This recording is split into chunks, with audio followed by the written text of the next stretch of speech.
Hello and Assalamu alaikum everyone. Welcome to The Voice of Chenab, the first ever student-led podcast in town. I'm your host, Mishal Zahid. The unexamined life is not worth living. Socrates. Imagine your career being so diverse that it is difficult to keep track and list them down. Meet Dr. Shehzad Ahmed Basra, who served as a professor at the University of Agriculture, who is a writer and a health and travel enthusiast, and the list goes on and on, that I will let him elaborate himself. So, Dr. Shehzad, will you please give us a brief introduction of yourself? The brief introduction is I'm Shehzad Basra. बहुत सारे लोग मुझसे पूछते हैं कि what is Basra? मैं कहता हूँ Basra is a city of Iraq. So I'm not Basra. It is Basra. So थोड़ा different हो जाएगा. तो जो बसरा है ना वो बेस्वाद रहे है, मैं बेस्वादा बसरा हम बसरा. सो ये एक लोकल हमारा ट्राइब है, जट ट्राइब, ये उसकी एक सब कास्ट है. I am professor university of agriculture Faisalabad से ही, और I belong to this area. Faisalabad के एरिया से मैं बिलोंग करता हूँ. यहीं से मेरी स्कूलिंग है और यहीं से मैंने उसके बाद फिर यूनिवर्सिटी ऑफ कैलिफोर्निया रिवरसाइड से पोस्ट डॉक्टरेट है मेरी. और हेल्थ बड़ी लेटर आई मेरी स्टेज में. मेरी स्टेज में हेल्थ तब आई, हेल्दी लाइफस्टाइल तब आया, जो कि मेरा एक फेमस, जिसकी वजह से मेरा फेम है सोशल मीडिया के ऊपर, कि जब मैं खुद बहुत सारी वो बीमारियां भुगत ली कि जो हमारी सोसाइटी में इट्स वेरी कॉमन, तो उसको फिर मैंने कैसे रिवर्स करना है, वो हेल्दी लाइफस्टाइल वो आया. फिर उसको एजुकेट करना शुरू किया. तो I am a physiologist. Physiology is just to study the internal functions of a body. तो उसी को पढ़ते पढ़ाते हेल्थ के साथ कोरिलेट करते वो बताता गया. तो वो जो बता रहा हूँ, कभी लिख के बता रहा हूँ, कभी बोल के बता रहा हूँ, कभी वीडियो में बता रहा हूँ, कभी चैनल्स में, तो वही फिर बन गया. कॉलमनिकार भी, राइटर भी, यूट्यूबर भी, वो सारे फिर बनते गए सारे. So, we want to ask you, when and how did you decide to pursue this career? My career is actually teaching. When I appeared for first interview, I can recall the vice chancellor was, you are already working in an organization. Why you want to join a university? Like, I want to be a teacher because it's a great honor to be a university teacher. Okay, welcome. एक तो ये कि it's great honour कि आप एक best institute जो है ना, जिसका एक नेम भी था पूरे इलाके में, अब भी है, उसमें आप एक एज ए टीचर आते हो. तो मेरा कैरियर तो था एज ए टीचर और साथ रिसर्चर. तो यूनिवर्सिटी में ये एक ब्लेसिंग होती है कि when you are teaching you are also doing research. So you are partially researcher, partially teacher. So I am doing both. तो रिसर्च फिर मेरा एक पैशन बनता गया. टीचिंग मेरा एक पैशन बनता गया. बच्चों के साथ इंटरेक्शन होना शुरू हो गया. फिर वो क्लासरूम से बाहर भी आ गया कि कभी कुछ स्टेज पे प्रोग्राम हो रहा है, कभी कुछ हो रहा है, बच्चों के साथ हो रहा है, एग्री टूरिज्म हो रहा है, फील्ड में जाना, बाकी जाना, वो चीज़ें सारी आहिस्ता आहिस्ता आती. लेकिन ये जो मेरा कैरियर था ना यूनिवर्सिटी का, जब मैं स्टूडेंट था तो हमेशा से मेरा ये ख्याल था कि I am not intelligent enough to be a university teacher. मैं इतना टॉपर नहीं हूँ. तो अल्हम्दुलिल्लाह मैं कभी फर्स्ट नहीं आया. I am always among the good students. लेकिन कभी वो होता है ना कि बहुत ज़्यादा किताबी कीड़े और ये A+, ऐसा नहीं था. मैं आई वाज एक्टिव सब कुछ. तो मैं तो था कि कोई ना कोई जॉब हो जाएगी. लेकिन जब यूनिवर्सिटी में मुझे चांस मिला, मैं आ गया. तो फिर मेरे पास दो रास्ते थे. एक तो ये था कि मैं बिल्कुल एक नॉर्मल सी लाइफ गुजारूं एक टीचर की, जिसको कुछ लोग अच्छा समझे, बुरा समझे. दूसरा, if I want some excellence, अच्छा नाम चाहता हूँ, अच्छा काम चाहता हूँ, तो एक ही है कि I start doing hard work. वो हार्ड वर्क ही मेरे पास एक अल्लाह ताला ने ऐसा दिया है कि जिससे ना मैं थकता हूँ, ना आज तक थका हूँ.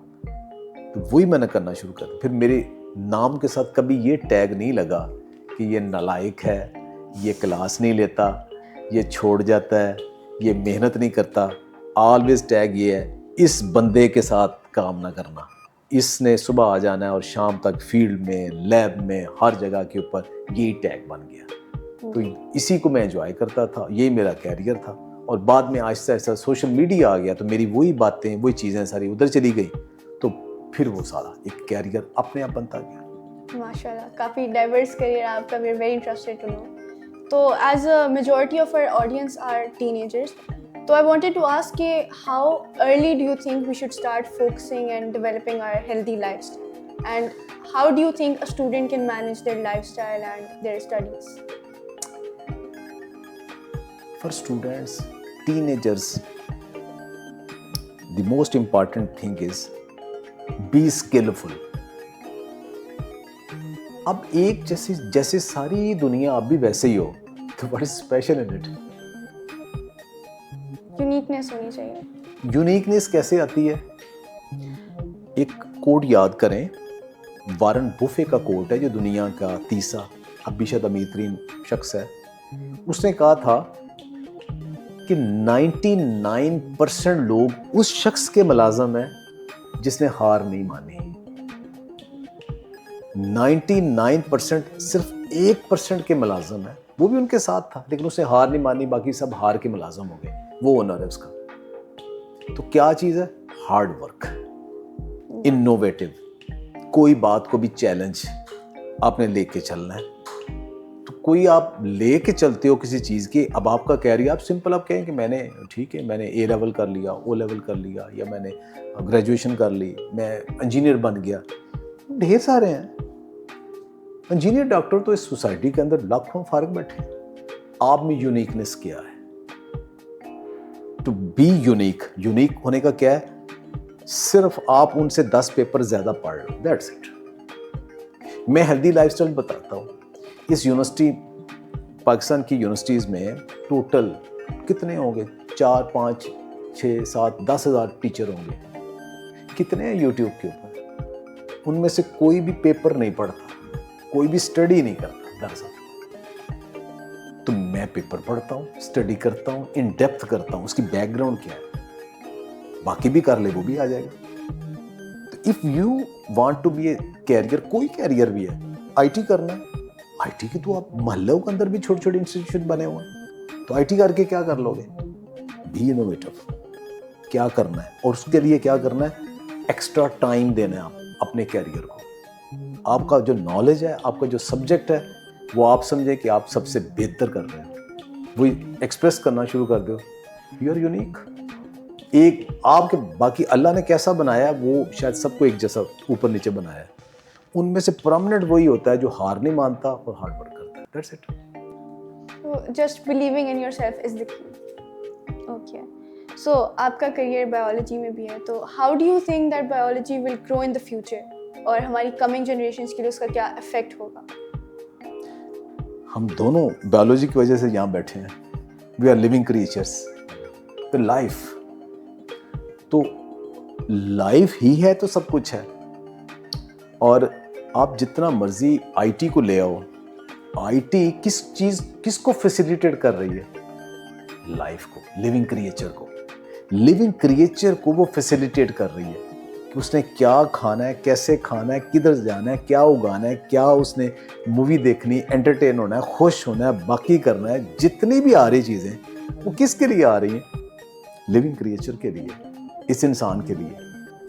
तो बायोलॉजी की तो उसको आप कर ही नहीं सकते। अब इसकी जो दो जेते हैं, एनिमल और प्लांट साइंस, ये दोनों साथ साथ चलते हैं। आप कुछ भी कर लो, आप मोबाइल फ़ोन तो नहीं खा सकते, अल्टीमेटली आपने फूड ही खानी है ना जी। ठीक है। आप जितना मर्जी अकेले बैठ के, आपके पास सारे गैजेट्स मौजूद हैं, सब गैजेट्स मौजूद हैं, आप उनके सबसे खेल रहे हो। For company ultimately you need a family, you need a partner, you have to relax. तो वो सारा, उसको साथ आप जब तक नहीं लेके आएंगे तो किसी साइंस को भी पीछे नहीं छोड़ सकते, सब इकट्ठा चलते हैं। सो आपने इंट्रोड्यूस करवाया कीनवा, जो कि मुझे काफ़ी इंटरेस्टिंग लगा as a climate proof alternative to cereal. तो can you tell us a bit more about that? ये एंडेज माउंटेन्स हैं, चिली, बोलिविया, पीरू के साथ ना, नॉर्थ अमेरिका में ना, तो वहाँ लोग ये कीनवा उगाते थे और इसको खाते थे। तो वहाँ पे जब इन्वेडर्स गए, स्पेनिश लोग वहाँ पे गए, तो इन्होंने कहा कि इन लोगों का ना कल्चर ख़त्म कर दो। जहाँ भी कोई हमलावर जाता है ना, तो सबसे पहले वो अपनी ज़ुबान, अपना लिबास, अपनी चीज़ें वो लेके आता है और उनको ह्यूमिलेट करता है। अंग्रेज़ यहाँ आया तो उसने कहा जी ये जो शलवार कमीज़ पहनते हैं, पगड़ियाँ पहनते हैं, ये सारे चौकीदार बना दो, फलाने कर दो, प्रेस्टिजियस में सूट पहन लो, टाई पहन लो, सारा ये करते हैं। तो उन्होंने कहा जी कि इनका जो किंग है ना, वो सबसे पहले किनवा लगाता है साल में। तो उनकी मज़हब का भी स्टार्ट किनवा से होता है और किनवा को इतना इंपॉर्टेंट, उन्होंने कहा किनवा ख़त्म कर दो, या इन लोगों को अपना महकूम बनाना है ना, तो किनवा ख़त्म कर दो। उन्होंने किनवा बैन कर दिया। अच्छा, वो नीचे नीचे बैन कर दिया, लेकिन कुछ इतने वहाँ मुश्किल पहाड़ थे जहाँ वो हमलावर जा ही नहीं सके। मुश्किल पहाड़ों के ऊपर लोगों ने किनवा जारी रखा लगाना। अच्छा, वहाँ क्लाइमेट था बड़ा हार्श, तो उसमें ज़्यादातर मर जाती थी वैरायटी, चंद पौधे बचते थे, वो हार्डी पौधे थे, सख्त एनवायरनमेंट को बर्दाश्त कर लिया उन पौधों ने। अच्छा, ये चलता रहा, कई 100 साल चलता रहा। फिर जब वो इन्वेडर वापस चले गए तो इन्होंने पहाड़ों से वो किनवा फिर दोबारा नीचे आया। अब वो वैरायटीज़ थी, वो हार्डी थी, वो सख्त एनवायरनमेंट, सख्त सर्दी को भी बर्दाश्त कर लेती थी, गर्मी को भी बर्दाश्त कर लेती थी, सैलिनिटी को भी बर्दाश्त कर लेती थी, और उनके अंदर सख्त एनवायरनमेंट में उगने की वजह से उनके अंदर करैक्टर भी आ गया ऐसे। अच्छा, वो क्रॉप फिर आहिस्ता आहिस्ता दुनिया में पॉपुलर होती गई कि भाई ये तो ज़बरदस्त है, ये तो चावल से कहीं बेहतर है, गंदम से कहीं बेहतर है। ये जब खाते हैं तो हमारी शुगर उतनी स्पाइक नहीं करती, हमें न्यूट्रिएंट ज़्यादा मिलते हैं, फाइबर ज़्यादा मिलती है, तो उसके अंदर हेल्थ बेनिफिट्स बहुत थे। तो वो जब मैंने ये स्टार्ट की रिसर्च कि हेल्दी लाइफस्टाइल पे करना है, मैंने कहा नहीं, किनवा को पाकिस्तान में भी लेके आए। फिर 2007 में मैं पाकिस्तान में लेके आया किनवा को। उसको फिर मैंने रिसर्च करते करते 5 साल बाद फिर उसको मैंने इतना ले आया कि फार्मर्स के पास चला गया। फिर उसके बाद फिर अब माशाल्लाह अब हर स्टोर के ऊपर आपको किनवा नज़र आता है, वो खा रहे हैं इसको। That's very impressive actually. मुझे काफ़ी इंटरेस्टिंग लगा जब मैंने देखा था पहली बार तो।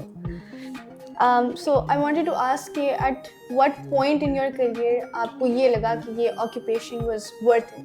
जितना आपने struggle किया, जितना आपने उसके लिए effort किया, तो what stage did you think it was worth it? मेरा ख्याल मैंने कभी इतना गहरा एनालिसिस कभी किया ही नहीं। I just keep doing. मैं काम करता हूँ, रिस्पांस आता है। रिसर्च में शुरू किया तो उसका भी रिस्पांस आना शुरू हो गया। अल्टरनेट क्रॉप फिजियोलॉजी लैब बनाई, वहाँ से भी रिस्पांस आना शुरू हो गया। नई फसलें थी, 6-7 फसलें, आपने तो एक का नाम लिया ना, moringa, quinoa, chia, amaranth, foxtail millet, teff, buckwheat, ये 7 क्रॉप्स थी जिनके ऊपर मैंने काम किया। तो इनके ऊपर जब मैं काम कर रहा था तो आहिस्ता आहिस्ता हर यूनिवर्सिटी के अंदर ये नई चीज़ थी, हर अदारे में नई चीज़ थी, वो लोग मुझे बुलाते थे, इसको क्या करना है। अब अगर वो गंदम के ऊपर काम करता तो गंदम के ऊपर तो हज़ारों साइंटिस्ट हैं, मुझे किसने पूछना था। चावल तो हज़ारों थे, ये ऐसी फंसी थी, इन्होंने इंटरव्यू से मैंने करवाया तो इसका एक्सपर्ट मुझे मान लिया गया। मैं हूँ नहीं, मान लिया गया मुझे कि चूँकि इसने काम किया तो इसलिए उसका रुका ही नहीं सिलसिला। फिर वो जहाँ अब भी होता है मुझे पूछते हैं, अब भी होता है मुझे पूछते हैं, करते, फिर हर यूनिवर्सिटी में चला गया। फिर मेरे स्टूडेंट ऐसे कि वो हर यूनिवर्सिटी में, शायद ही कोई यूनिवर्सिटी में मेरे स्टूडेंट जो PhD हैं, अब वो चेयरमैन तक भी बन गए हैं, हेड ऑफ डिपार्टमेंट बन गए हैं मेरे स्टूडेंट, अब वो भी इनको लेके आगे चल रहे हैं। वो मुसलसल आगे ही जा रहा है। और फिर सबसे बड़ा हुआ कि फील्ड में आ गया, मार्केट में आ गया, लोगों ने खाना शुरू कर दिया। अब कोई भी डाइटिशियन है, डॉक्टर है, जब वो किसी को डाइट प्लान देता है कि आपने अपनी डायबिटीज़ रिवर्स करनी, मोटापा कम करना है, तो उसके अंदर मल्टीग्रेन आटा भी लाजमी होता है, उसके अंदर मोरिंगा भी लाजमी होता है, किनवा भी लाजमी होता है, चिया भी लाजमी होता है। वो सारे आ गए तो अब हर एक के पास वो चले गए, तो वो मुसलसल आगे ही आगे जा रहा है वो। इसलिए मुझे इसको कोई इस तरह से कभी भी देखना नहीं पड़ा कि कहाँ मैं रुका हूँ या इसको आगे लेके जाऊँ, चल ही रहा है सिलसिला। तो यानी आपको अब लगता है कि इट्स वर्थ इट? यस, अब लगता है। अब आके मुझे लगा कि वाकई जो मैंने काम किया था ना उसकी वर्थ है। पहले तो मैं बस लगा हुआ था कि ये मैंने काम करना है, तो अब मुझे फीलिंग आना शुरू हो गई, इट्स वर्थ। माशाल्लाह, दैट्स वेरी इंस्पायरिंग। तो पहले मैंने मेंशन किया और आपने भी किया कि आपका एक राइटिंग करियर है, सो प्लीज़ इनलाइटन अस। मुझे शौक था पढ़ने का, तो लिटरेचर में बहुत पढ़ा करता था। जितने उर्दू के राइटर हैं सारे, शायद ही को जिसको मैंने नहीं पढ़ा। बहुत डेप्थ में मैं बहुत पढ़ा उन्हें। लेकिन मैं कभी नहीं, मुझे था कि मैं लिख सकता हूँ। मैं जब अमेरिका से वापस आया ना, तो वहाँ के अपने कुछ लोगों के बारे में, रहन सहन के बारे में मैंने कुछ आर्टिकल जो है ना, वो मैंने वहाँ के लोगों को भेजे जो मेरे दोस्त हैं, कि वो खुश होंगे कि मैंने उनके ऊपर लिखा है। वो बड़े खुश हुए, आपने लिखा है? मैंने कहा हाँ, मैं इस तरह मैं लिखता रहता हूँ, कॉलम शलम में लिखता रहता हूँ। तो उन्होंने मुझे बड़ा अप्रिशिएट किया। ये 2008 की बात है। तो मैंने अपनी वाइफ, वो बड़ी लिटरेरी है, तो मैंने उन्हें दिखाया कि मैं डायरियों में लिखा करता, मैं वाइफ को भी कभी नहीं दिखाया था मैंने। तो मैंने दिखाया कि ये मैंने उन्हें भेजा, बड़े खुश हुए वो। तो वो पढ़ के कहते ये आपने लिखे? हाँ मैंने लिखे हैं। कहते आप ये तो वर्थ पब्लिशिंग है। मैं मरवाई ना, मैं तो ऐसे ही लिखे हैं। वो कहते नहीं ये बहुत अच्छे। मैंने कहा अच्छा। उन दिनों फिर मैंने ना वो ये जो नेशनल न्यूज़पेपर है कुछ में मैंने उधर भेजे, वो पब्लिश हो गए। फिर मैंने ऑनलाइन नए शुरू हुए थे, उर्दू पॉइंट ये वो, वहाँ पब्लिश होना शुरू हो गए। फिर मैंने रेगुलर सेंड करना शुरू कर दिए। मैंने कहा मेरे पास 30-40 लिखे पड़े हैं भाई, वो मैंने हर हफ्ते एक नया भेज देना। वो फिर एक बहुत बड़ा हल्का, और उसमें था लाइट पहलू के ना, तंज़ो मज़ाक था हल्के। वो 250 मैंने कॉलम लिखे और वो बड़े पॉपुलर थे। उसमें से कुछ तो बहुत सर्कुलेट हुआ ना। तो उसके बाद ये हुआ कि फिर ये सोशल मीडिया में ना वीडियोस का सिलसिला ज़्यादा शुरू हो गया। लोगों ने पढ़ना कम कर दिया, तो हमने भी फिर लिखना कम कर दिया। लोगों ने देखना ज़्यादा शुरू कर दिया, तो हमने फिर वीडियो ज़्यादा बनाना शुरू कर दिया। फिर आहिस्ता आहिस्ता फिर उधर आ गया। अब कभी कभार, अब समझे महीनों के बाद मैं कलम उठा के लिखता हूँ, कुछ महीनों के बाद। अब जो रेगुलर था ना, वो कॉलमिस्ट, वो राइटर, वो कहीं दब गया। That's great. It's a very interesting approach to this problem. So I wanted to ask you if you could give one advice to all the aspiring biologists out there, writers out there, तो आपने क्या advice देना चाहिए? Advice मेरी यही है सबसे, कि अपना जो काम है ना, उसमें एक्सपर्टी आपकी हासिल करने के लिए ना, इन डेप्थ स्टडी बहुत ज़रूरी है। जो भी आपकी स्पेशलिटी है ना, बायोलॉजी में भी, उसमें आप एक्सपर्ट तब बन सकते हैं जब आपकी स्टडी कम्प्रीहेंसिव है। और उसके बाद उसको देखें कि इसमें से कौन सा पहलू है जिसको लेके मैं आगे चल सकता हूँ, चल सकती हूँ। उसको फिर कंसंट्रेट करें, बस उसको पकड़ लें, करते जाएं काम, इंशाल्लाह कुछ ना कुछ निकल आएगा। I'm deeply inspired and impressed, I must say that. And with that, thank you so much for watching. I hope you enjoyed this episode with Dr. Shehzad Ahmed Basra. And we'll hopefully catch you guys in the next episode. Thank you so much.